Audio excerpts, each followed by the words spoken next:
welcome back to A Web of Stories. I'm Melinda, and here I'm going to talk about my weekly reads. I'm hoping to have this video every Sunday. This is a new channel. I'm trying to figure out what days work the best to do what posts. So my plan is to every Sunday just tell you kind of what I'm reading this week.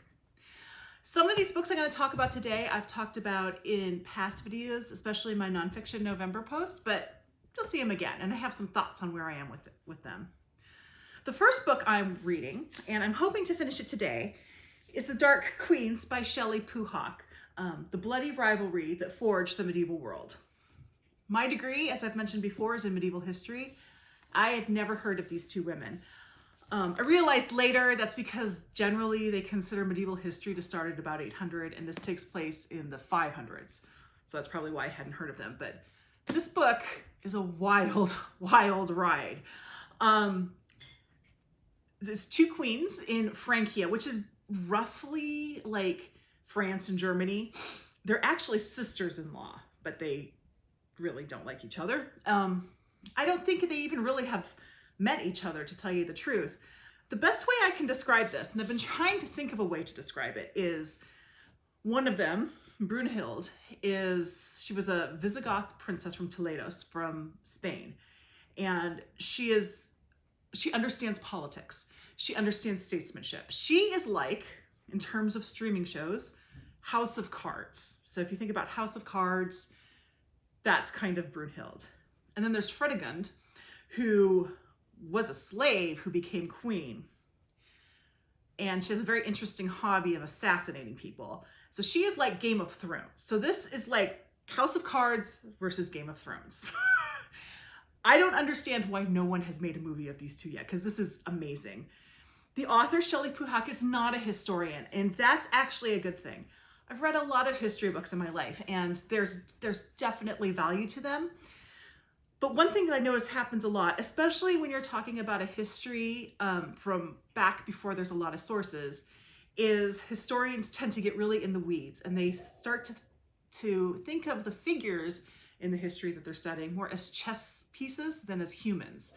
And so Shelley Puhak really looks at these characters as human beings. She kind of points out where historians have kind of lost the thread now and then. I'm really enjoying this book. I have a feeling this is going to be a 5-star read for me.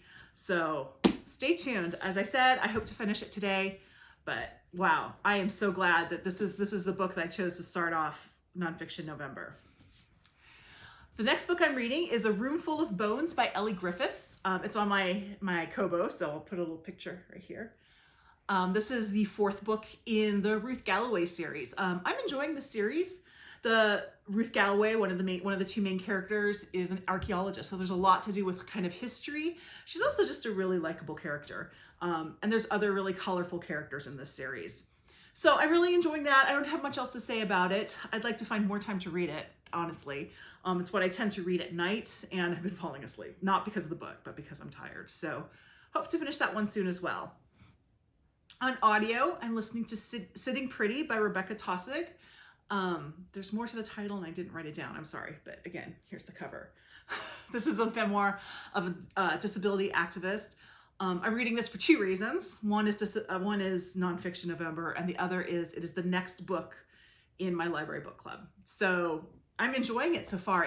She's got a really entertaining voice, and she's kind of got this great sense of humor that goes with it, and she said things that have really made me think. So I'm quite enjoying this one. And then I didn't finish The Last Seance, Tales of the Supernatural by Agatha Christie. I didn't finish that before Halloween, so I still have a couple, looks like I have 3 more stories to go in this.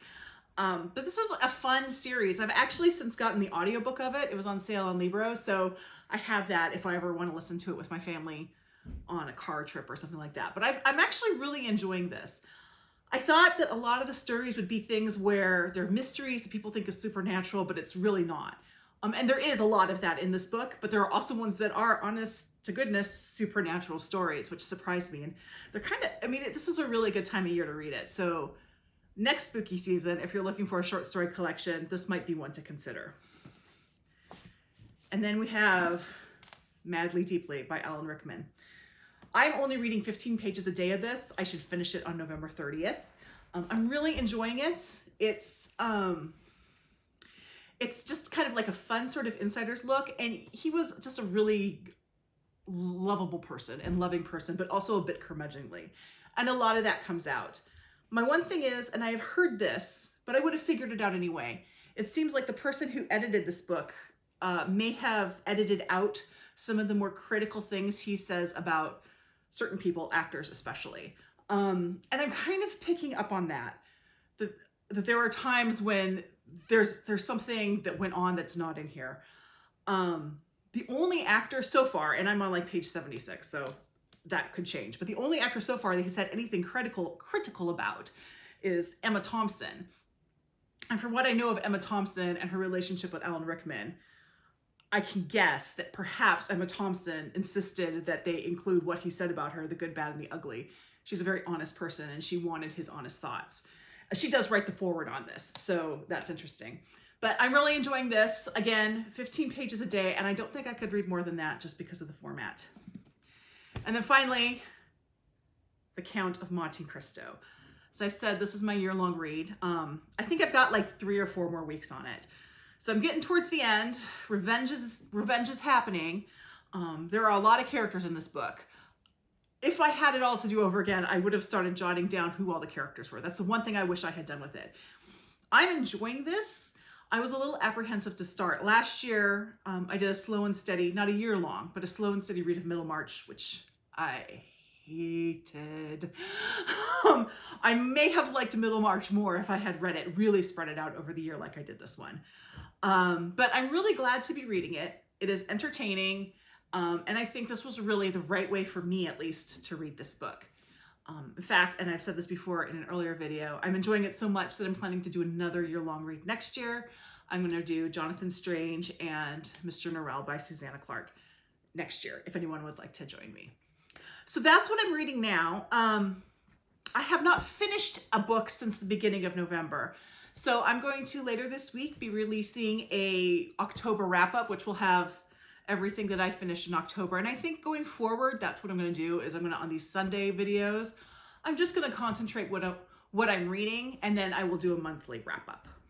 So thank you all for bearing with me. As I said, we're still getting into the schedule. This was kind of a crazy week for us. We had things going on, but I'm hoping to get everything down, so I'll have like a regular video schedule coming up. Thank you so much, and I'll see you in the next video.